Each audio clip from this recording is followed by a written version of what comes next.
한 주간 동안 또 주님의 은혜 안에서 잘 지내셨으리라 믿습니다. 늘 하나님을 사랑하고 또 하나님을 더 깊이 알아가고 또 진리를 깨달아가고 그런 속에서 하나님과 인격적인 그런 친밀한 관계를 계속 쌓아 나가는 것이 우리가 추구하는 온전한 삶의 일환이라고 할 수 있겠습니다. 그래서 우리가 그냥 나 혼자 살지 않고 나를 창조하시고 나를 이 땅에 보내신 그분과 늘 소통하면서 그분과 상의하면서 그분 뜻대로 순종하는 것이 바로 우리의 삶의 본분이라고 믿습니다. 그래서 온전히 순종하는 게 우리의 삶의 진정한 성공이다 라고 그렇게 말씀드릴 수 있겠고, 그래서 우리 인생은 그냥 어떤 꿈을 이루고 목표를 이루는 게 아니라 하나님 말씀에 대한 순종이고, 또 하나님과의 친밀함으로 따지자면 인생의 목표는 하나님께로 가까이 가서 우리가 거룩해지는 겁니다. 그러니까 나이를 먹어갈수록 더 하나님과 가까워지고 더 친밀해지고 더 거룩해지는 게 목적이에요. 높은 자리, 중요한 자리에 올라가면 올라갈수록 더 거룩해져야 됩니다. 그것이 따라가지 않으면 의미가 없어요. 의미가 없습니다. 그러니까 나이를 먹는 것도 더 하나님과 가까워지고 더 거룩해져야 되고, 또 더 중요한 역할을 맡는 것도 더 하나님과 친밀해지고 가까워지고 거룩해짐이 있어야, 그래야 온전한 성장과 성숙이라고 할 수 있겠어요. 그러니까 많은 사람들이 예수 믿고 또 믿겠다고 교회를 나오고 또 예배하고 성경 공부를 하고 또 신앙 훈련을 받고 있는데, 대부분 어떻게 보면 좀 안타까운 마음에서 드리는 말씀은 그냥 자기가 믿고 싶은 대로 믿어요.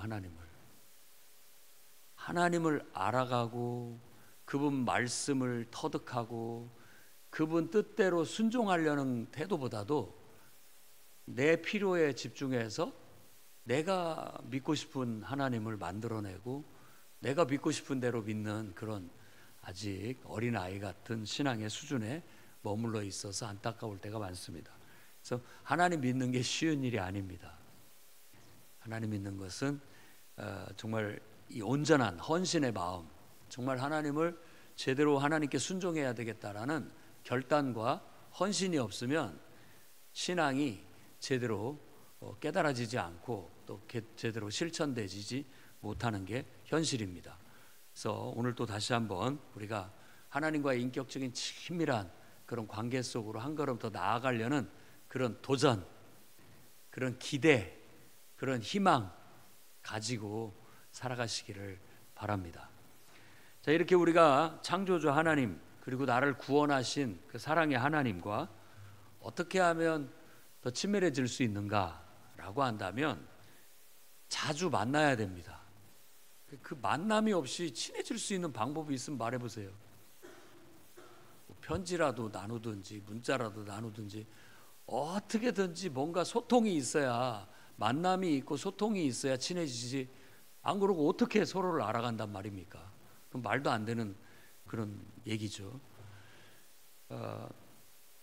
그래서 하나님과의 규칙적이고 또 반복적인 그런 친밀한 만남이 이루어져야 됩니다. 그리고 만나기만 해서 뭐 같이 뭐 차만 마시고 밥만 먹고 그런 것도 만남일 수 있겠습니다만은 더 깊은 만남은 서로 간에 친밀하고 인격적인 대화죠. 진실한 대화가 이루어져야 됩니다. 그러면 우리도 인간관계에서 뭐 배우자 간에 또 부모와 자식 간에 또 뭐 직장의 동료들 간에 뭐 어디서든 진실한 대화가 이루어지고 있는가, 이런 것들을 한번 생각해 볼 필요가 있겠죠.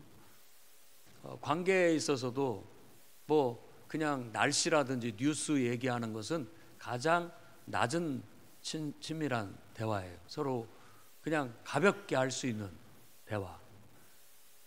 그리고 이제 더 나아가서는 이제 어떤 자기 주장, 자기 생각을 나눌 수 있는 거, 더 나아가서는 자기 감정을 나눌 수 있는 거, 생각과 감정을 나눌 수 있는 거, 더 나아가서는 진실한 진실한 자기 자신을 솔직하게 드러내면서 인격적인 교제를 나눌 수 있는 그런 깊은 단계까지 발전해 나간다고 하죠. 여러분들이 정말 사랑하고 또 어떤 배우자 또 인생을 약속한 그런 관계라면 그런 단계를 다 밟아서 발전을 했으리라 믿습니다. 인생이 그렇게 악하고 또 험하고 그러다 보니까 요즘 바쁜 세상 속에서 대화를 못하고 사는 게 사실이죠. 보이지 않는 벽이 느껴지기도 하고 또 서로의 생각이나 감정을 오해하고 잘 알지 못하는 경우도 있고 그런 게 있습니다. 그건 극복해야 할 문제예요. 그런 것처럼 하나님과 우리와의 관계도 마찬가지입니다.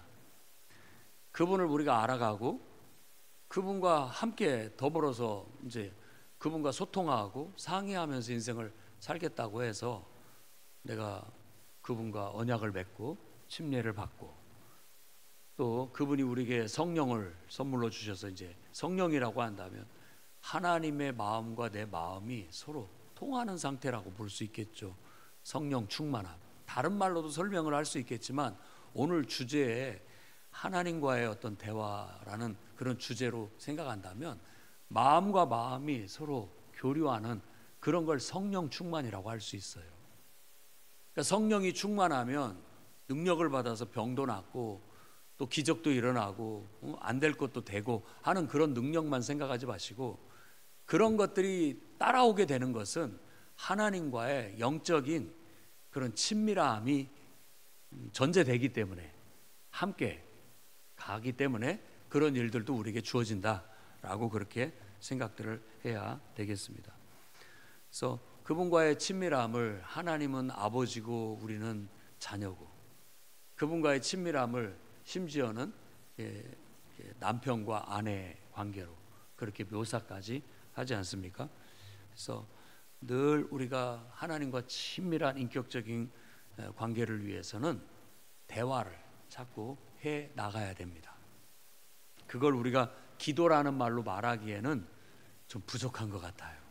하나님과의 대화가 필요한데 우리가 말하는 기도는 대부분 우리의 요구 조건을 또 바램을 하나님께 아뢰는 것 정도를 기도라고 생각하는데 기도는 하나님과 영적인 소통이고 대화라고 생각을 해야 됩니다. 그래서 내 요구 조건을 내 바램이나 내 마음을 다 얘기하고 또 하나님이 나한테 뭐라고 말하는지를 들어보는 거. 그래서 성경에는 하나님의 음성에 대한 이야기들을 많이 기록하고 있습니다. 그래서 오늘은 그 하나님의 음성, 성경에 나타나 있는 하나님의 음성을 가지고 여러분에게 하나님 성경 말씀을 통해서 뭔가 나누고자 합니다. 하나님의 음성의 종류는 크게로 본다면은 그냥 일반적인 보편적인 일반적인 방법 4가지 정도로 구분을 할 수가 있고 그 다음에 특별한 것들 오늘 저는 5가지로 구분을 해서 말씀을 드리려고 해요. 물론 중복되는 것도 있기 때문에 그냥 이런 구분은 편의상 이렇게 제가 구분을 하는 것이지 뭐 여러분 나름대로도 얼마든지 구분을 할 수 있고 또 뭐 뭉뚱그려서 하나로 생각할 수도 있을 겁니다. 그래서 일반적으로 우리가 하나님에게 내 진실한 내 속마음, 내 생각, 내 바램, 내 감정 뭐 이런 것들을 조곤조곤 하나님 앞에 솔직하게 털어놓을 수 있는 거 그게 어찌 보면 하나님과의 대화의 시작이라고 할 수 있죠. 왜? 하나님을 신뢰하니까 하나님을 사랑하니까 뭐 그렇게 말할 수 있는 거죠. 그리고 또 하나님은 언제든지 우리를 사랑으로 품어주시고 들어주시는 분이니까 뭐 내가 그런 말을 했다고 해서 내가 하나님 앞에서 짜증을 부리고 또 불평을 한다고 해서 막 화내고 듣지도 않고 이런 분이 아니기 때문에 다 들어주시는 분이기 때문에 우리는 그걸 믿음으로 믿고 그분은 우리를 긍휼히 여겨주시고 우리를 사랑하시고 또 우리에게 인자와 자비로 대해주시는 분인 걸 믿기 때문에 언제든지 자녀가 부모 어린 자녀 여기서 자녀는 큰 자녀가 어린 자녀가 하나님 앞에, 아버지 앞에 가서 편하고 자유롭게 얘기하듯이 그렇게 얘기를 하는 것이죠. 그렇게 하면 또 조곤조곤 또 요즘 말대로 감정 코칭, 그냥 다 들어주면서도 이해도 해주면서도 또 올바른 것을 가르쳐주고 하는 그런 대화가 이루어져 나가게 되는 거예요.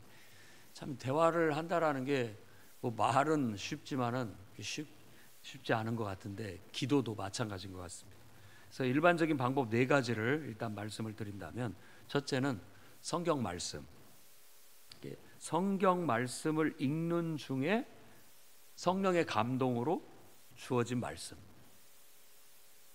그게 하나님께서 내게 이렇게 하시는 말씀이다라고 우리가 여길 수 있다라는 겁니다. 성경을 읽다 보면 성령의 감동을 받아가지고 어떤 말씀이 내 눈에 들어오고 또 그 말씀이 내게 의미 있게 와닿는데 꼭 하나님이 그 말씀을 나한테 하시는 것 같이 느껴지는, 깨달아지는 그런 걸 말하는 겁니다. 그리고 또 갑자기 뭐 성경을 체계적으로 규칙적으로 이렇게 읽는 것도 있지만 예전에 읽었던 말씀이 떠올라서 그 말씀이 그전에는 그렇게 의미 있게 와닿지 않았는데 그 말씀이 유독이 더 이 상황에 맞게 의미 있게 내게 와닿는 그런 말씀, 그런 말씀일 때 이 성경 말씀은 하나님이 우리에게 주시는 음성이다. 여러분 그렇게 아시고 성경을 늘 가까이 하고 항상 하루도 빠짐없이 성경을 읽으시기 바랍니다. 디모데후서 3장 15절, 16절, 17절에는 잘 얘기하고 있죠. 어려서부터 성경을 알았다. 성경은 예수 안에 있는 믿음으로 구원에 이르는 지혜가 있게 한다. 성경은 하나님의 감동으로 됐고 교훈, 책망, 바르게 함, 의로 교육하기에 유익하다. 성경 자체가 하나님의 음성이에요. 성경 자체가. 그래서 나에게 교훈도 주시고 책망도 주시고 또 바르게도 하시고 하나님의 사람으로 하나님과 함께 하나님의 일을 하기에 적합한 그런 능력을 갖추도록 만들어주는 하나님의 음성이에요. 성경 말씀이 가장 일반적인 하나님의 음성이다라고 그렇게 여러분 믿고 늘 성경책을 곁에 두고 읽어야 됩니다. 읽고 묵상하셔야 돼요. 하루도 성경을 읽지 않고 묵상하지 않고 넘어가는 법이 없기를 바랍니다. 두 번째로는 일반적인 방법 중에 하나가 성령의 감동입니다. 기도 중에, 찬양 중에, 말씀 묵상 중에 성령이 우리의 영혼 속에서 감동을 통해서 어떤 깨달음을 줘요. 그게 성령의 음성이라고 합니다. 성령의 음성. 요한복음 14장 26절 보면 보혜사 곧 아버지께서 내 이름으로 보내실 성령, 그가 너희에게 모든 것을 가르치고, 성령이 가르친대요. 그리고 또 내가 너희에게 말한 모든 것을 생각나게 하리라. 그러니까 뭔가 깨달아지고 생각나는 것은 성령의 가르침과 깨우침이라는 거죠. 그것이 성령의 음성이라고 할 수 있습니다. 기도 중에, 찬양 중에, 말씀을 묵상하는 중에 이와 같은 성령의 감동을 체험해 보셔야 돼요. 여러분 다 체험해 보셨죠? 있어야 됩니다. 그런 것들이 하나님을 알아가는 것이고 하나님과 친밀해지는 과정이라고 말씀드릴 수 있어요. 그러다 보면 어떤 마음의 기쁨도 찾아오고 확신도 찾아오고 또 평화도 찾아오게 되는 것이죠. 그래서 그런 것들을 성령의 열매라고 사도 바울도 기록하고 있습니다. 그러니까 그런 신앙을 경험했던 사람들의 기록물을 보면 이와 같은 체험을 하고들 살아요. 그러니까 우리도 예수 믿고 교회 다니면서 신앙생활을, 기독교 신앙을 가지고 삶을 살아가는데 내가 매일같이 말씀을 가까이 하고 읽고 또 매일같이 기도, 찬양, 말씀 묵상을 해나간다면 성령의 감동으로 우리는 성령의 음성을 들을 수 있다라는 거예요. 나만 일방적으로 말하지 않고 하나님이 나한테 깨우치시고 생각나게 해주시고 말씀하시는 소리를 들을 수 있다 이거예요. 여러분이 그런 신앙의 성숙이 있기를 바랍니다. 그다음에 세 번째 일반적인 방법은 사람을 통해서 말해요. 사람을 통해서. 일상생활 속에 같이 지내는 사람, 그리고 또 특별한 경우는 불특정한 어떤 사람을 통해서 하는 말이 꼭 하나님이 나한테 하시는 말씀이에요. 꼭 하나님이 저건 저 사람이 한 말이 아니라 하나님이 말했구나. 가끔 이제 뭐 아이들 보는 애니메이션이나 뭐 영화 같은 거에 보면 그런 묘사들을 하는 경우가 있잖아요. 뭐 나무가 막 말을 하고 새가 막 말을 하는 거예요. 나한테 지금 나한테 필요한 말을 해주는 거예요. 필요한 말을. 그러니까 하나님은 사람을 통해서 역사하시고 또 사람을 통해서 하나님 말씀을 주시는 경우가 있다라는 거예요. 그래서 우리가 겸손하고 정말 하나님을 볼 수 있다면, 오늘 새벽에도 말씀을 드렸지만 사람을 봄이 아니라 그 사람 속에 역사하시는 하나님을 보려고 노력해야 되고, 어떤 사건이나 일을 보려고 하지 말고 그 사건과 일을 일으키시는 하나님을 보려고 한다면 하나님의 음성이 보입니다. 하나님의 음성이 들리는 게 아니라 보여요. 느껴지고. 그걸 우리는 하나님의 음성이라고 하는 거죠.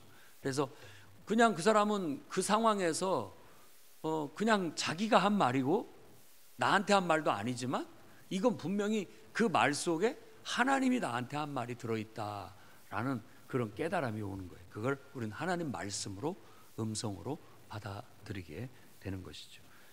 그 다음에 네 번째로는 일반적으로 환경을 통해서도 말합니다. 그러니까 환경, 성공이나 실패, 또 병과 어떤 경제적인 파탄, 여러 가지 문제들, 이런 것들을 통해서 하나님이 우리에게 뭔가 메시지를 주시는 거예요.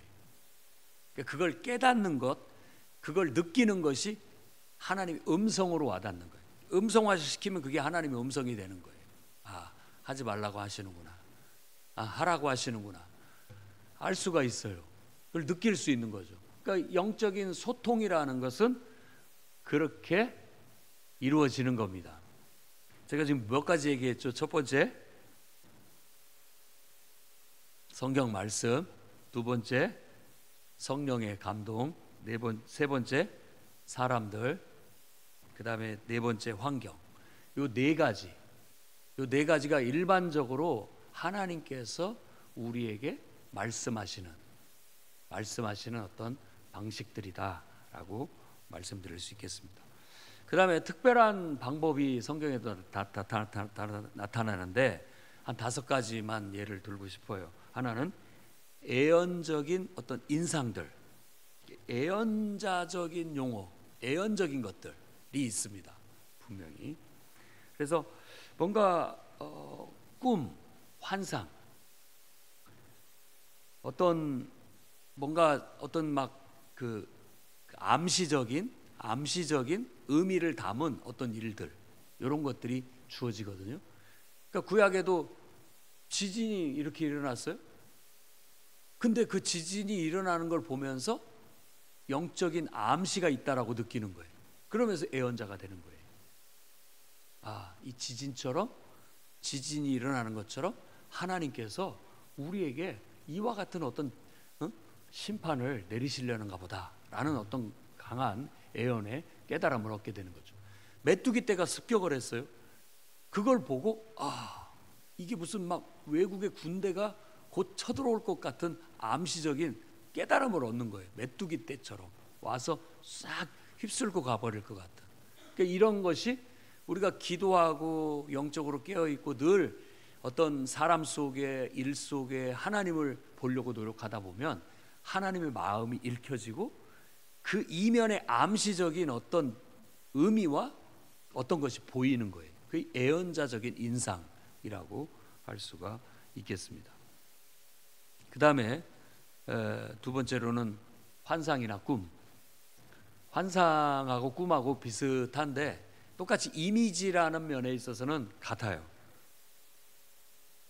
근데 이제 꿈은 내가 잠잘 때 좀 보여지는 이미지라고 한다면, 환상은 좀 의식이 있는 상태에서 보여지는 것이라고 볼 수 있겠습니다.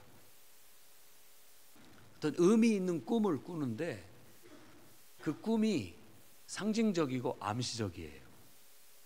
예언자의 용어도 시적으로 암시적이거든요. 상징적이고 똑같아요. 이 환상이나 꿈도 상징과 암시를 갖고 있어요. 그래서 우리가 그것이 무엇을 상징하는지, 그걸 무엇을 암시하는지 이게 이미지가 매치가 되는 거예요. 이미지. 그러니까 이미지라고 한다면 우리가 뭐 이런 생수 하면 이미지가 뭐예요? 생수. 뭔가 막 목마를 때 시원하고 달콤하고 어떤 갈증을 해소해주는 그런 느낌이잖아요. 그런 이미지하고 같은 어떤 거. 비가 내리는 것도 마찬가지고 거기서 갖는 이미지가 있어요. 근데 그 이미지라는 것이 항상 한 가지 의미만을 갖지 않아요. 그래서 이 예언이라는 게 좀 어려운 건데 그때 그 이미지는 어떤 그 이미지가 가지고 있는 상징과 암시가 있어요. 어린아이라는 이 이미지도 두 가지 의미가 있는 거예요. 뭐 그 이상도 있겠죠. 어린아이 하면 순수하고 깨끗한 그런 이미지도 있지만 또 어린아이면 미숙하고 어리숙한 그런 의미도 있는 거예요. 그러니까 그때 그것이 어떤 맥락에서 환상이 주어졌는지 이런 것들을 해석해 봄으로써 하나님의 뜻을 알 수가 있게 되는 것이죠. 그래서 구약의 선지자들도 바로 이런 환상들을 많이 본 기록들을 선지자들이 기록하고 있고 신약에서도 베드로가 제9시 기도 중에 환상을 보았다라는 얘기가 나옵니다. 사도행전 10장에는 또 고넬료도 똑같이 기도 중에 환상을 보았고 그렇게 해서 결국은 하나님의 뜻을 읽어내고 베드로와 고넬료가 만남을 갖게 하고 복음을 듣게 하고 진리를 깨닫게 하고 구원받게 하는 길로 이끌어가는 거예요. 그게 그렇죠. 사도 바울도 다메섹 도상을 넘어갈 때 환상을 봤죠. 그리고 음성도 들었고 그러면서 자기가 뭔가를 깨닫게 되었고 변화가 되는 계기가 되게 된 거예요. 그에게 세례를 주고 침례를 주고 또 성령을 받게 안수하러 온 아나니아도 똑같이 환상을 보고 하나님의 음성을 듣고 성령의 인도함을 받아서 이 사울과 아나니아가 만남을 통해서 뭔가 하나님의 역사가 일어나게 되는 것이죠. 그래서 환상을 통해서 꿈을 통해서 역사가 일어납니다. 또 요한계시록의 사도 바울도 밤모섬에서 그가 본 환상 많은 상징과 암시를 통해서 미래에 하나님의 이루실 어떤 인류 역사를 통틀어서 하나님의 계획 그걸 청사진으로 이렇게 보게 된 거예요. 그래서 그건 과거, 현재, 미래를 다 담고 있는 환상이에요. 요한계시록은 묵시라고 하는 것도 거기에 암시적인 의미가 담겨 있다라고 얘기를 하는 거고 다니엘서라든지 뭐 이런 스가랴서라든지 이런 말씀들을 읽어보면 다 그런 상징과 암시가 담겨 있는 환상으로 이루어졌어요. 그러니까 그런 걸 독법, 그러니까 이해하지 못하는 사람 모르는 거예요. 시도 상당한 은유와 암시적인 그런 상징을 많이 쓰기 때문에 어떤 묘사를 했을 때 이게 무슨 말이야 라고 생각되는 것이 있지만 조금만 파고 들어가 보면 이런 것을 은유해서 이런 걸 묘사했구나 하는 걸 알게 되고 또 시인의 그가 하고 싶어하는 마음을 읽어내게 되는 것이죠. 그런 것처럼 우리가 예언도 그렇게 해석을 하게 되는 거예요. 베드로 후서 1장 20절 말씀 보면 먼저 알 것은 경의 모든 예언은 사사로이 풀 것이 아니다. 사사로이 푼다라는 것은 내가 보고 싶은 대로 본다라는 말이에요. 자기식으로 해석을 하는 게 자기 중심으로. 아니 내 눈에 이렇게 보인다가 아니라 하나님께서 왜 이렇게 묘사를 하셨지? 왜? 이건 다 하나님께로부터 온 거니까 하나님이 이걸 통해서 나한테 뭘 말하려고 하지? 하나님의 마음은 뭐지? 하나님의 뜻은 무엇이지? 라고 질문을 해야 우리가 성경을 제대로 읽어가는 거예요. 그렇지 않으면 다 자기식으로 갖다 붙이고 맙니다. 그건 성경을 제대로 해석하는 것이 아니에요. 예언은 사사롭게 푸는 게 아니에요. 그건 다 하나님께 받아서 하나님의 말씀을 우리에게 전달하는 거기 때문에 하나님의 마음을 이해하려고 하고 하나님의 뜻을 알려고 해야 그 말씀이 풀리는 거예요. 그 말씀이 주어지는 거죠. 그러니까 우리도 꿈이나 환상을 접했을 때 바로 그 꿈과 환상이 가지고 있는 암시, 상징적인 의미를 내가 보고 싶은 대로 해석하지 말고 하나님의 뜻으로 해석하고 읽어내려고 해야 된다라는 거예요. 그래서 베드로도 보자기에 네 귀가 달려서 내려온 보자기에 있는 온갖 세상에 있는 짐승들을 보면서 이게 무슨 뜻인가 라고 묻게 되었고, 결국은 내가 배고파서 자꾸 먹을 것이 생각나나? 라고 했지만 결국은 하나님께서 이 먹지 못한다고 내가 생각되는 이것을 먹으라고 하신 것은 이게 이방인들에게도 하나님 복음을 전하라고 하는 거구나. 이방인들을 우리가 꺼려하고 자꾸 금기시하고 있었는데 그들에게도 찾아가서 복음을 전하라고 하는 하나님의 뜻이구나 라고 깨닫고 받아들이게 된 거예요. 그런 게 올바른 예언에 대한 해석이라고 볼 수 있겠고, 꿈과 환상에 대한 해석이라고 할 수 있겠습니다. 그 다음에 내적인 음성, 또 특별한 거죠. 세미한 음성. 열왕기상 19장 12절 말씀 보면 엘리야 선지자가 하나님의 산 호렙에 신의 산에 도망갔을 때 일어났던 일입니다. 동굴에 숨어 있었는데 막 온갖 바람이 불고 폭풍이 일고 막 지진이 일어나고 불이 일어난 가운데 아무런 하나님의 음성이 들리지 않았었는데, 그 모든 것이 지나간 후에 세미한 소리가 있었다라고 그렇게 얘기하는 거예요. 근데 그 세미한 소리가 하나님의 놀라운 임재가 느껴지는, 정말 내가 막 얼굴을 가려야만 할 만큼 하나님의 영광 임재가 강력하게 느껴지는 그런 음성이었다라는 거예요. 그래서 엘리야야 네가 왜 여기 있느냐라는 말씀과 함께 그가 앞으로 해야 할 일에 대해서 하나님으로부터 음성을 듣게 되는 거예요. 이게 바로 어쩌면 우리가 막 하나님의 기적, 능력, 막 뭔가 막 거창한 걸 요구하지만 사실은 하나님은 우리의 영혼 깊숙이에 세미한 음성을 통해서 가장 깊숙이 하나님의 마음과 내 마음이 소통해서 하나님의 뜻을 알고 하나님의 인도하심을 알 수 있다라는 걸 우리에게 가르쳐주고 있다고 볼 수 있습니다. 그 다음에 특별한 경우에 한 가지인데, 글이나 문장을 보는 것. 그러니까 뭐 다니엘서 보면 이렇게 손가락이 나타나서 벽에다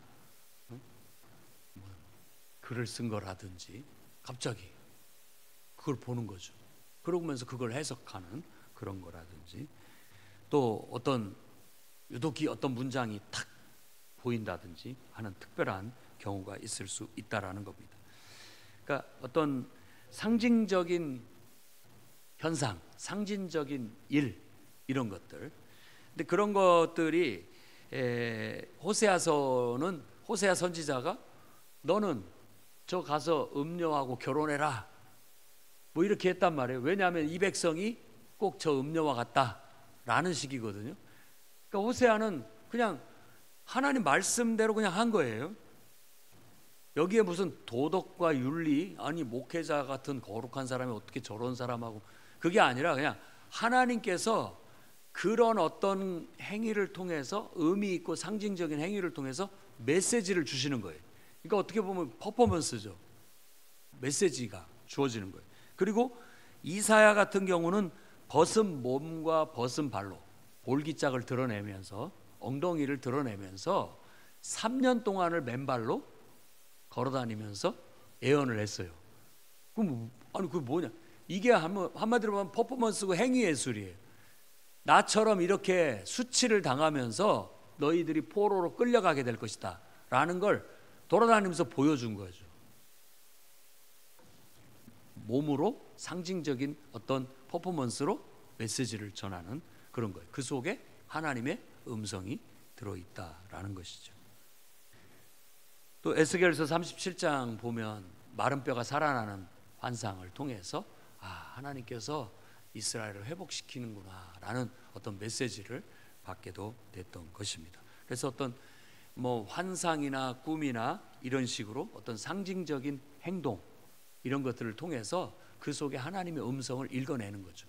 이걸 굳이 구분해서 그렇지만 다 본다면 우리는 어떤 사람 속에, 사건 속에, 글 속에, 또 어떤 일들 속에, 만남 속에 하나님을 본다면 하나님이 그 속에서 뭔가 나한테 손짓을 하든지 말씀을 하고 계시다라는 걸 알 수가 있죠. 바울도 마게도냐 사람이 손짓하는 걸 봤다고 하는데, 그 드로아에서 본, 어떻게 보면 알렉산더라고 하는 사람의 동상을 봤을 수 있다라는 거예요. 알렉산더가 마게도냐 사람이에요. 그 시대에 그걸 보고 잠이 들었는데 꿈에 나타나서 그 사람이, 마게도냐 사람이 손짓을 하는 걸 꿈에 봤단 말이에요. 이게 무슨 상징과 암시를 가지고 있는가, 하나님이 나에게 어떤 말씀을 하시려고 하는가 라고 했을 때 그가 깨달은 하나님의 말씀은 뭐냐, 마게도냐에 가서 복음을 전하라 라고 받아들인 거예요. 그런 어떤 깨달음을 얻게 된 것이죠. 그러니까 알렉산더는 자기가 그리스 철학과 또 그리스도의 이 선진 문물을 통해서 세계를 다 해방시키겠다라는, 자기 나름대로 세계 정복의 명분은 세상을 해방시키는 거예요. 그래서 막 정복을 해나갔던 거예요. 그런데 똑같아요. 예수 그리스도의 복음으로 결국은 온 세상을 정복함으로써 세상을 구원하는 게 그 비전이 맞는 거예요. 그래서 이런 손짓을 바로 그런 큰 깨달음을 얻고 아시아에서의 전도 활동을 접고 마게도냐, 유럽으로 넘어가는 그런 결단을 하게 되는 계기가 되게 되었던 것이죠. 이런 식으로 상징적인 어떤 글이나 또 행동이나 어떤 것들을 통해서 우리가 암시적으로 하나님의 음성을 들을 수 있다라는 것. 그 다음에 마지막으로 말씀드리고 싶은 것은 천사의 방문입니다. 천사가 방문하는 경우. 아브라함도 그 이야기를 들어보면 아브라함에게 여러 차례 하나님이 나타나서 말씀하시고 또 환상을 보여주시기도 했던 것들을 우리가 기억할 수 있죠. 아브라함이 구한 것보다도 하나님이 하신 말씀을 기록한 것이 더 많아요, 내용이. 어쩌면 우리도 기도의 가장 높은 정점은 내 말을 줄이고 하나님의 음성을 듣는 데 있어요. 하나님의 음성을. 오늘 우리가 읽은 본문에서도 마찬가지거든요. 사무엘 시대 때, 사무엘이 어렸을 때, 엘리 제사장 시대죠. 하나님의 말씀이 흔치가 않았어요. 희귀했다고. 그러니까 하나님의 말씀이 깨달아지지 않았다라는 거죠. 영적으로 어둡고 아둔했다라는 거예요. 그러나 순수한 어린 소년 사무엘을 통해서 하나님은 이제 말씀하시려고 한다라는 걸 보여주는 거예요. 그래서 사무엘이 어떤 하나님의 음성을 들었는데 잠결에 들은지라 그것이 자기가 모시고 있는 엘리 제사장이 부르는 소리로 알고 2번을 가요. 그런데 2번째 왔을 때 엘리 제사장이 얘가 지금 하나님이 부르는 소리를 못 알아듣고 있구나. 한 번도 그걸 경험을 안 해봤으니까. 이건 하나님이 너를 부르는 소리니까 어떻게 답변을 하라고 가르치냐면, 말씀하십시오. 종이 듣겠습니다 라고 하라고 합니다. 말씀하십시오. 종이 듣겠습니다. 저는 주님의 종입니다. 말씀하십시오. 제가 듣겠습니다. 우리의 예배, 기도, 말씀 묵상의 항상 정점은 그걸로 이루어져야 됩니다. 말씀하십시오. 제가 듣겠습니다. 그렇게 될 때 뭔가 깨달음이 있게 되는 거죠. 자, 성경에는 아브라함에게도 천사가 찾아와서 그냥 똑같은 사람처럼 사람인 줄 알았단 말이에요. 근데 낯선 사람이죠. 낯선 사람을, 세 사람을 영접했어요. 그래서 그냥 가지 마시고 이게 음식 드시고 가시라고, 쉬었다 가시라고. 그런데 그게 여호와 하나님과 두 천사였다라는 걸 나중에 알게 되는 것이죠. 그래서 나그네를 대접해라, 부지불식간에 천사를 영접한 사람도 있다라는 게 바로 그 아브라함의 이야기인 거예요. 낯선 사람이었는데 그 사람이 뭐라고 하고 갔는데 나중에 보니까 그 사람이 하나님이 보낸 사자였구나, 천사였구나라고 이렇게 깨닫는 거예요. 신약성경 사도행전에도 보면, 사도행전에도 베드로가 감옥에 갇혔을 때도 비몽사몽간에 천사가 방문을 해서 누가 사람이 와가지고 막 쇠고랑을 풀고 무덤 옥문을 열더니만 막 끌고 막 나가는 거예요. 그래서 사람 없는 데까지 데려다 주고 빨리 도망가라고 하고 사라져 버렸어요. 근데 정신을 차리고 보니까 이 사람이 누구지? 라고 했는데 이게 하나님 보내신 천사였구나 라고 깨닫게 되었던 것이죠. 그런 일이 있습니다. 또 고넬료 같은 경우도 천사가 방문해서 너의 기도와 하나님 앞에 드리는 선행, 그 구제를 하나님 받으셨다. 요바로 가서 베드로를 청해서 말씀을 들으라 라고 그런 말을 하고 사라졌죠. 그런 것들을 바로 천사가 방문한 것으로 그렇게 기억을 하는 거예요. 아마 여러분들도 살면서 그런 하나님의 사자를 만났으리라고 믿습니다. 그때 여러분한테 와서 그런 말 해줬던 사람이 정말 누군지 몰라요. 낯선 사람인데 그게 바로 하나님 보내신 천사였다라는 거. 그런 거 기억해야 됩니다. 에티오피아 같은 그런 나라가 혼란스럽고 내란이 있고 또 막 총격이 있고 이런 데에서 있었는데 선교사들이 많은 체험을 한다고 해요. 집회를 하는데 그 반군들이 와가지고 막 이렇게 포위를 하고 다 그렇게 사살을 하려고 했는데 갑자기 그들이 도망갔다. 나중에 들어봤더니 그 군인들이 와서 우리를 공격하려고 했는데 아주 무장된 군인들이 그걸 지키고 있어가지고 도망갔다라고 얘기를 했다는 거예요. 그런데 거기는 무장한 군인들이 없었어요. 뭐 그런 것들이 바로 이건 천사를 본 것이다. 하나님이 그렇게 보게 하셔서 도망가게 하셨다. 그래서 극적으로 구원받았다라는 그런 이야기들도 간간히 전해지는 이야기입니다. 여러분들도 이런 식으로 우리가 하나님과 영적으로 소통하고 하나님의 음성을 듣고 그분과 대화하면서 그분과 인격적으로 교제하고 동행하는 삶을 살 수가 있습니다. 일반적인 방법이 대부분이겠지만 특별한 이런 체험들도 우리가 살아가면서 할 수 있다고 믿습니다. 그러니 여러분, 일방적으로 하나님 앞에 그냥 구하지만 마시고 꼭 기도의 끝부분에는 주님 말씀하십시오 해서 주님이 나한테 뭐라고 말씀하시는지 듣는 그런 훈련을 하시기 바랍니다.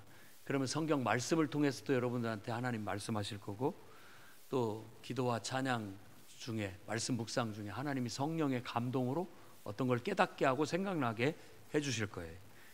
또 다른 사람을 통해서 여러분들한테 말한다고 느끼게 될 것이고, 또 환경을 통해서도 말한다는 걸 깨닫게 될 것입니다. 또 예언자처럼 어떤 인상적인 그런 암시적인 깨달음을 얻기도 하고, 꿈이나 환상을 통해서 암시적인 하나님의 메시지를 듣기도 하고, 또 내적의 세미한 정말 깊은 내적 음성을 들을 수도 있고, 또 어떤 상징적인 어떤 행동이나 어떤 것을 통해서 메시지를 들을 수도 있고, 또 정말 낯선 어떤 하나님이 보낸 천사를 통해서 어떤 것을 경험하거나 또 듣게 되고 깨닫게도 될 줄로 믿습니다. 연말을 맞이해서 여러분들의 신앙이 2024년도보다 2025년도는 더 성장하고 성숙한 신앙으로 발전해 나가기를 바랍니다.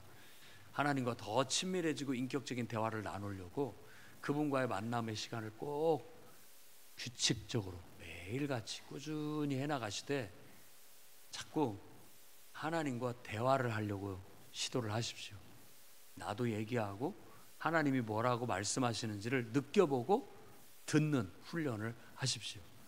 그래서 내 말보다도 하나님이 나한테 하시는 듯한 말씀을 많이 들어서 그 말씀이 여러분의 삶에 확신이 되고 그것이 능력이 되고 그것이 하나님의 영광으로 이어질 수 있기를 주의 이름으로 축원합니다.